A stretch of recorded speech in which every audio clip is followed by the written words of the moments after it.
that existence, the physical universe, is basically playful. There is no necessity for it whatsoever. It isn't going anywhere. That is to say, it doesn't have some destination that it ought to arrive at, but that it is best understood by analogy with music. Because music, as an art form, is essentially playful. We say you play the piano, you don't work the piano. Why? Music differs from, say, travel.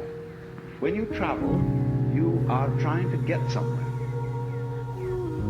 One doesn't make the end of a composition the point of the composition. If that were so, the best conductors would be those who played fastest. And there would be composers who wrote only finales. People go to concert just to hear one crashing chord, because that's the end. Same way in dancing. You don't aim at a particular spot in the room. That's where you should arrive. The whole point of the dancing is the dance.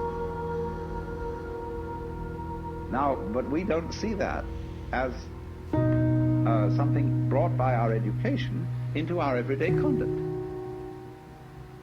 We've got a system of schooling which gives a completely different impression. It's all graded. And what we do is we put the child into the corridor of this grade system with a kind of, come on, kitty, kitty, kitty.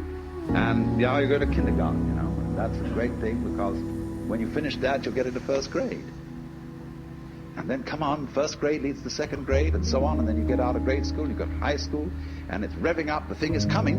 Then you're going to go to college, and by Jove, then you get into graduate school. And when you're through with graduate school, you go out to join the world. Then you get into some racket where you're selling insurance. And they've got that quota to make. And you're going to make that. And all the time, the thing is coming. It's coming. It's coming. That great thing, the success you're working for. Then when you wake up one day about 40 years old, you say, my God, I've arrived. I'm there. And you don't feel very different from what you always felt.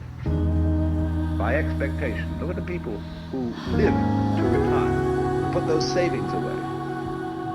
And then when they're 65, they don't have any energy left, they're more or less impotent, and they go and rot in an old people's senior citizens community. Because we've simply cheated ourselves the whole way down the line.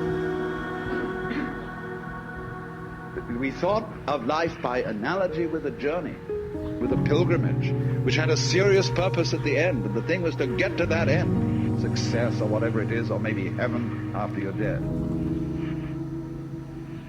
But we missed the point the whole way along. It was a musical